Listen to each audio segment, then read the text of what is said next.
ચાલો વિદ્યાર્થી મિત્રો, જે આપણે ગદ્ય 2 ખીજડીએ ટેકરે નવલિકામાં લેખક પરિચય મેળવ્યો હતો, એ નવલિકાને આજે સમજવાનો પ્રયત્ન કરીએ અને એ વાર્તાને આગળ વધારીએ. વાર્તા શરૂ થાય છે. હિરણના હેઠવાસના પટમાં ખીજડીયા ટેકરાની નજીક ભોજા કાળુએ દર વર્ષની રાબેતા મુજબ તરબૂચનો વાળો ઊભો કર્યો હતો. હિરણ નદીનું નામ છે. હિરણ નદીના હેઠવાસ એટલે નીચેનો પટ એટલે વિસ્તાર. એ વિસ્તારમાં ખીજડીયો ટેકરો આવેલો છે. એ ટેકરાની નજીક ભોજા કાળુએ, ભોજા નામના વ્યક્તિએ દર વર્ષના રાબેતા મુજબ એટલે દર વર્ષની જેમ જ તરબૂચનો વાળો વાવ્યો હતો, ઊભો કર્યો. આડે દિવસે તો ભોજાનું કુટુંબ નદીના ખુલ્લા પટમાં પડ્યું રહેતું, પણ ઓણ શિયાળે રીંગણી બાળી નાખે અને ગોળાના પાણી થીજવી દે એવી ટાટ પડવા માંડી.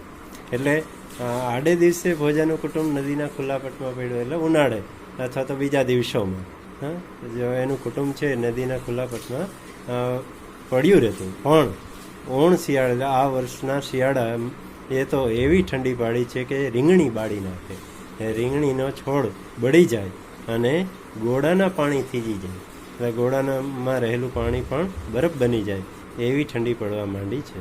ત્યારે ભોજો ગીરની અંદર જઈને 3 વાર તલ બાવળકા પીવો. અને ત્યારે ભોજો છે એ ગીરની અંદર જાય છે અને 3 વાર તલ બાવળકાતી આવે છે.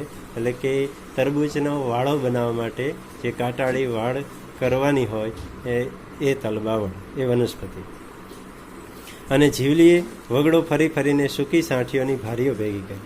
અને જીવલી છે એ વગડો ફરી, જંગલ ફરી ફરી અને સૂકી સાઠીઓ એટલે કે કપાસ કે એરંડાનું સૂકો છોડ એ ભેગી કરે, સાઠીઓ ભેગી કરે ને કહે સાઠી 4 દિવસમાં તો ધણી ધણીએ મળીને 4 છોકરા અને ચૂલો સમાઈ શકે એવડો કૂબો વાડા વચ્ચે જ ઊભો કરી દીધો.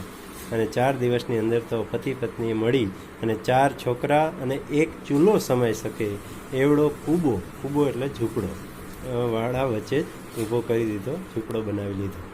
છતાં ભોજાને લાગતું હતું કે દર વર્ષ કરતાં આ વખતે ટાઢ મારા પર વેર વાળા ઉપર જ વધારે પ્રમાણમાં ખાબકી છે.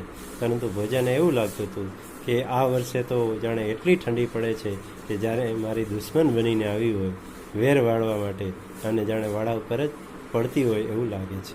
એક તો હિરણની પાટના ટાઢાબોળ પાણી અને વધારામાં પોષ મહિનાનો હિમ જેવો વાયરો અને હિરણ નદીની જે પહોળાઈનો વિસ્તાર છે એમાં જે પાણી ભર્યા છે ઠંડા બોળ પાણી, અને એમાંય પોષ મહિનો એટલે એ ઠંડીનો મહિનો, એમાંય અને હિમ જેવો વાયરો પવન વાય છે.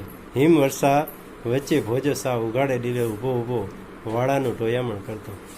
અને આવી હિમ વર્ષા વચ્ચે, આવી ઠંડી વચ્ચે ભોજો સાવ ઉઘાડા ડીલથી ઊભો એ વાળાનું ટોયામણ કરતો. ટોયામણ એટલે પાણી પીવડાવતો છોડને. એને પહેરવા કડિયું તો આજ કેટલાય સમયથી સાંભળ્યું નહોતું, અને એને પહેરવા માટે કડિયું એટલે કેડિયું છે, શરીરના ઉપરના ભાગે પહેરવાતું વસ્ત્ર, એને મળ્યું નહોતું. વર્ષો જૂની ચોરણી હતી અને એના પર ગોદડા જેટલા ઉપરા ઉપરી થીગડા ચોંટી ચૂક્યા હતા. અને એક જૂની ચોરણી હતી શરીર પર પહેરવા માટે, પણ એના પર ગોદડાની જેમ ઉપરા ઉપરી થીગડા ચોંટી ચૂક્યા હતા. અને એ થીગડાઓ પણ ઘસાતા ચાણી બનેલું એ થેપાડું એટલું તો જીર્ણ થઈ ગયું હતું કે હવે એનો વધારે જીર્ણોદ્ધાર શક્ય જ નહોતો. એ થીગડાઓ પર એટલા થીગડા લાગેલા હતા,